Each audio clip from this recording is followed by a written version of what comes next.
Hello friends, welcome है आप सभी का आपके इस कृष्णा आर्ट्स एजुकेशन चैनल में, जो बोर्ड एग्ज़ाम की तैयारी करवाने के लिए नंबर 1 यूट्यूब चैनल है। इसलिए इस चैनल को आपने अभी तक सब्सक्राइब नहीं किया है तो इस चैनल को सब्सक्राइब कर दें और साइड के बेल नोटिफिकेशन को प्रेस कर दें, ताकि हमारी वीडियो का लेटेस्ट नोटिफिकेशन आप तक सबसे पहले पहुँच सके। और अगर आप हमारे इस यूट्यूब चैनल पर नए हैं तो आप टेलीग्राम चैनल में भी अवश्य ज्वाइन हो जाएँ। टेलीग्राम चैनल का लिंक डिस्क्रिप्शन में दिया हुआ है, क्योंकि इस चैनल का जो भी स्टडी मटेरियल आपको प्रोवाइड किया जाएगा वो टेलीग्राम चैनल के माध्यम से किया जाएगा। स्टडी मटेरियल में आपको सभी सब्जेक्ट का चैप्टर बाय चैप्टर ऑब्जेक्टिव और सब्जेक्टिव क्वेश्चंस का पीडीएफ दिया जाएगा। तो चलिए आज के क्लास की ओर बढ़ते हैं। आज हम आपको कक्षा 10 का विज्ञान, जो विज्ञान का ही एक भाग है, विज्ञान का एक भाग है भौतिकी भाग 2, उसका पहला पार्ट प्रकाश के परावर्तन तथा अपवर्तन का वेरी इंपॉर्टेंट ऑब्जेक्टिव क्वेश्चंस करवाने जा रहे हैं। प्रकाश के परावर्तन तथा अपवर्तन से मैंने 62 ऑब्जेक्टिव क्वेश्चंस निकाले थे, जिसका 1 से 31 ऑब्जेक्टिव क्वेश्चन मैंने पार्ट 1 के वीडियो में करवा दिया है, जिसका भी लिंक डिस्क्रिप्शन में दिया हुआ है। आप उस वीडियो को देखकर 1 से 31 ऑब्जेक्टिव क्वेश्चन को भी कवर कर सकते हैं। और यह इस वीडियो का सेकंड पार्ट है। इसमें हम आपको 32 से लेकर 62 ऑब्जेक्टिव क्वेश्चंस कवर करने वाले हैं। तो चलिए क्वेश्चंस की ओर बढ़ते हैं। हमारा 32वां और इस वीडियो का पहला क्वेश्चन है, किसी गोलीय दर्पण तथा किसी पतले गोलीय लेंस दोनों की फोकस दूरियां -15 सेंटीमीटर है। दर्पण तथा लेंस संभवतः कोई एक गोलीय दर्पण है तथा किसी गोलीय लेंस दोनों की फोकस दूरी -15 सेंटीमीटर है, तो दर्पण तथा लेंस हमेशा अवतल ही होगा, क्योंकि अवतल का फोकस दूरी और अवतल दर्पण हमेशा ऋणात्मक चिन्ह को दर्शाता है। तो इसका सही आंसर ऑप्शन नंबर ए हो जाएगा, दोनों अवतल। किसी गोलीय दर्पण तथा किसी पतले गोलीय लेंस दोनों की फोकस दूरियां ऋणात्मक 15 सेंटीमीटर है, तो दर्पण तथा लेंस संभवतः दोनों अवतल होंगे। इसका सही आंसर ऑप्शन नंबर ए हो जाएगा, दोनों अवतल। प्रकाश के अपवर्तन के कितने नियम हैं? प्रकाश के अपवर्तन के 2 नियम हैं। इसका सही आंसर ऑप्शन नंबर बी हो जाएगा, 2। प्रकाश के अपवर्तन के 2 नियम हैं। किसी माध्यम के अपवर्तनांक का मान होता है। इसमें पूछा जा रहा है कि किसी माध्यम में अपवर्तनांक का मान क्या होता है। तो किसी भी माध्यम में अपवर्तनांक के मान को निकालने के लिए एक फॉर्मूला यूज किया जाता है, जो फॉर्मूला है साइन आई बटा साइन आर। तो इसका सही आंसर ऑप्शन नंबर ए हो जाएगा, क्योंकि इसी फॉर्मूला से आप किसी भी माध्यम के अपवर्तनांक का मान निकाल सकते हैं। तो इसका सही आंसर ऑप्शन नंबर ए हो जाएगा, साइन आई बटा साइन आर। किसी माध्यम के अपवर्तनांक का मान हमेशा साइन आई बटा साइन आर होता है। एक उत्तल लेंस होता है। एक उत्तल लेंस, इसमें पूछा गया कि एक उत्तल लेंस इन सभी में से ऐसा क्या होता है। तो एक उत्तल लेंस किनारों की अपेक्षा बीच में हमेशा मोटा होता है। उत्तल लेंस जो होता है बीच में मोटा होता है और किनारों में पतला होता है। तो इसका सही आंसर ऑप्शन नंबर सी हो जाएगा, किनारों की अपेक्षा बीच में मोटा। एक उत्तल लेंस किनारों की अपेक्षा बीच में मोटा होता है। इसका सही आंसर ऑप्शन नंबर सी हो जाएगा, किनारों की अपेक्षा बीच में मोटा। अवतल लेंस का आवर्धन m बराबर होता है। अवतल लेंस के आवर्धन को m से सूचित किया जाता है और m हमेशा बराबर होता है v बटा u के। तो इसका सही आंसर ऑप्शन नंबर डी हो जाएगा, v बाई यू। इसमें बहुत बच्चे कंफ्यूज कर जाते हैं, u बाई v भी आंसर मार देते हैं, लेकिन यह गलत होगा। इसका एक फॉर्मूला ही होता है m बराबर v अपॉन u। तो इसका सही आंसर ऑप्शन नंबर डी हो जाएगा, v बाई यू। अवतल दर्पण का आवर्धन हमेशा v बटा u के बराबर होता है। गोलीय दर्पण में फोकस अंतर एवं वक्रता त्रिज्या के बीच संबंध है। गोलीय दर्पण की जो फोकस दूरी होती है वह वक्रता त्रिज्या की हमेशा दुगनी होती है। वक्रता त्रिज्या को r से सूचित किया जाता है और फोकस अंतर को हमेशा f से सूचित किया जाता है। तो दुगनी फोकस है तो r बराबर 2f हो जाएगा। तो इसका सही आंसर ऑप्शन नंबर ए हो जाएगा, r इक्वल टू 2f, जहाँ r वक्रता त्रिज्या को दर्शाता है और f फोकस अंतर फोकस दूरी को दर्शाता है। इससे रिलेटेड एक क्वेश्चन मैंने आपके लिए पहले पार्ट वाले वीडियो में भी करवाया था। गोलीय दर्पण में फोकस अंतर एवं वक्रता त्रिज्या के बीच संबंध है r बराबर 2f। इसका सही आंसर ऑप्शन नंबर ए हो जाएगा, r बराबर 2f। सोलर कुकर में प्रयोग किया जाता है। इसमें पूछा जा रहा है कि सोलर कुकर में किस दर्पण का प्रयोग किया जाता है। तो सोलर कुकर में अवतल दर्पण का प्रयोग किया जाता है। इसका सही आंसर ऑप्शन नंबर ए हो जाएगा, अवतल दर्पण का। सोलर कुकर में अवतल दर्पण का प्रयोग किया जाता है। उत्तल लेंस में बना प्रतिबिंब होता है। इसमें पूछा गया कि उत्तल लेंस में जो प्रतिबिंब बनता है वह कैसा होता है। तो यह तो आपको पता है कि उत्तल लेंस में जब भी कोई प्रतिबिंब बनता है तो वह हमेशा वास्तविक बनता है और उल्टा बनता है। तो इसका सही आंसर ऑप्शन नंबर बी हो जाएगा, उत्तल लेंस में बना प्रतिबिंब वास्तविक और उल्टा होता है। उत्तल लेंस में बना प्रतिबिंब हमेशा वास्तविक और उल्टा होता है। इसका सही आंसर ऑप्शन नंबर बी हो जाएगा, वास्तविक और उल्टा। और उत्तल लेंस में जब बीम f और 2f के बीच रखा जाता है, फोकस दूरी के दुगने भाग के बीच रखा जाता है, तब बना प्रतिबिंब कैसा होता है।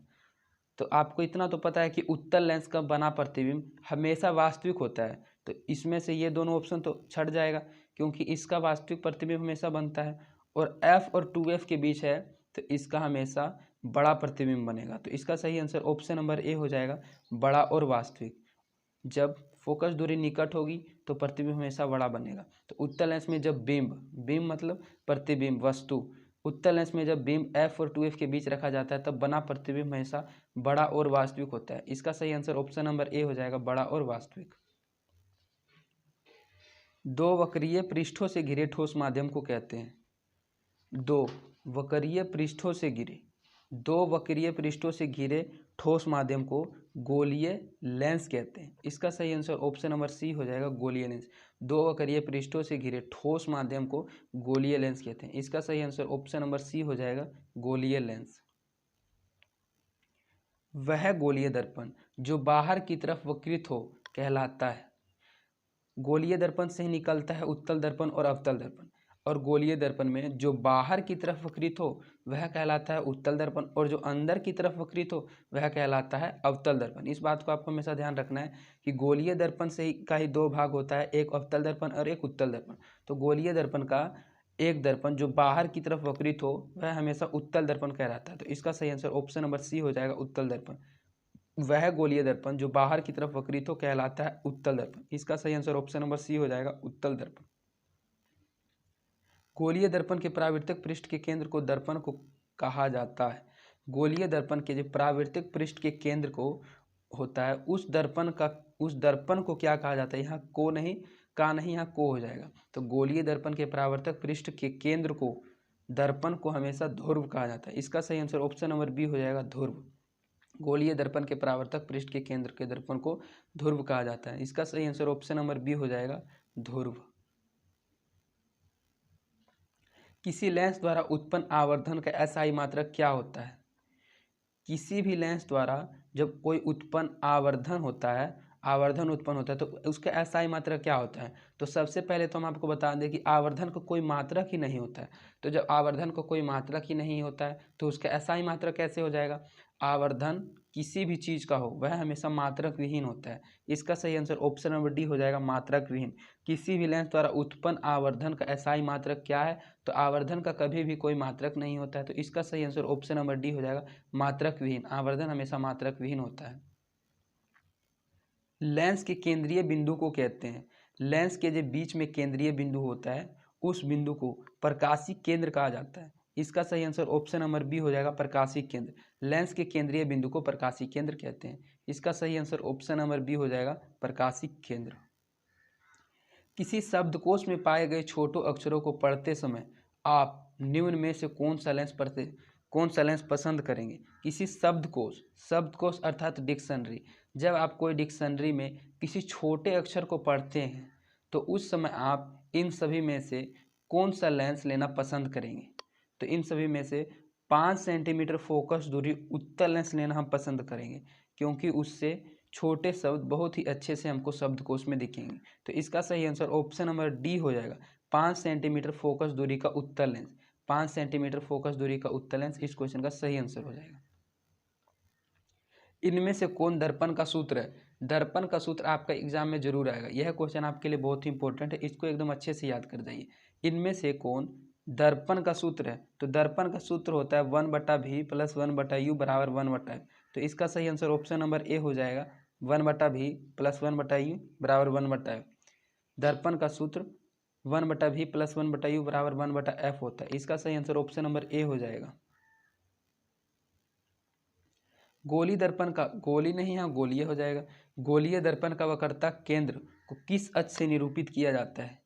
गोलीय दर्पण का जो वक्रता केंद्र होता है उस अक्ष को सी से निरूपित किया जाता है। तो इसका सही आंसर ऑप्शन नंबर ए हो जाएगा, सी। गोलीय दर्पण का वक्रता केंद्र को सी अक्ष से निरूपित किया जाता है।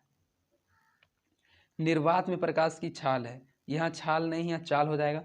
हिंदी में थोड़ा टाइपिंग में मिस्टेक हो जाता है, यहाँ चाल हो जाएगा, स्पीड। निर्वात में प्रकाश की स्पीड क्या है। तो निर्वात में प्रकाश की स्पीड होती है 3 × 10⁸ मीटर पर सेकेंड। तो इसका सही आंसर ऑप्शन नंबर ए हो जाएगा, 3 × 10⁸ मीटर पर सेकेंड। और यही अगर आपका किलोमीटर में रहा तो इसका सही आंसर हो जाएगा 3 × 10⁻10 किलोमीटर पर सेकेंड। तो इन बातों को आपको ध्यान में रखना है। तो निर्वात में प्रकाश की छाल होती है 3 × 10⁸ मीटर पर सेकेंड।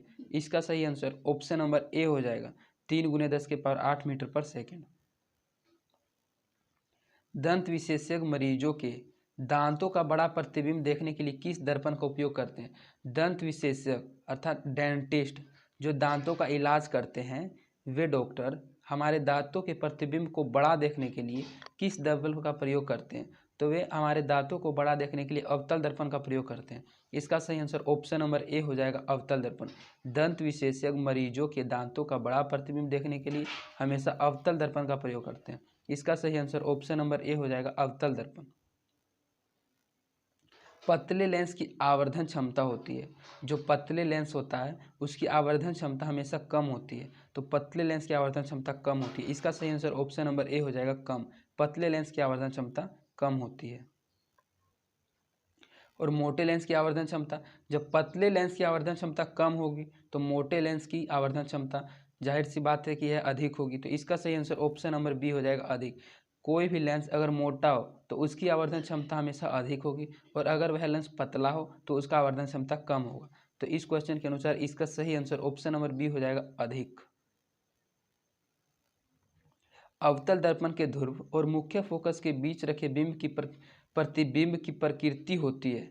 जब किसी अवतल दर्पण में हम किसी वस्तु को ध्रुव और मुख्य फोकस के बीच रखते हैं तो उसका प्रतिबिंब हमेशा आभासी एवं सीधी बनती है। इसका सही आंसर ऑप्शन नंबर बी हो जाएगा, आभासी एवं सीधी। उत्तल लेंस का प्रकाशीय केंद्र और मुख्य फोकस के बीच रखे बिंब का प्रतिबिंब की प्रकृति होती है। उत्तल लेंस में जब किसी वस्तु को प्रकाशीय केंद्र और मुख्य फोकस के बीच रखा जाता है, तो इसका भी प्रतिबिंब आभासी एवं सीधी ही बनती है। तो इसका भी सही आंसर ऑप्शन नंबर बी हो जाएगा, आभासी एवं सीधी। उत्तल लेंस का प्रकाशीय केंद्र और मुख्य फोकस के बीच रखे बिंब का प्रतिबिंब की प्रकृति आभासी एवं सीधी होती है। अवतल दर्पण के मुख्य फोकस पर रखे बिंब का प्रतिबिंब की स्थिति होती है।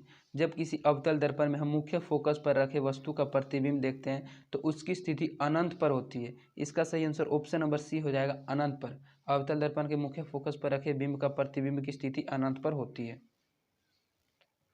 उत्तल लेंस के मुख्य फोकस पर रखे प्रतिबिंब की स्थिति होती है।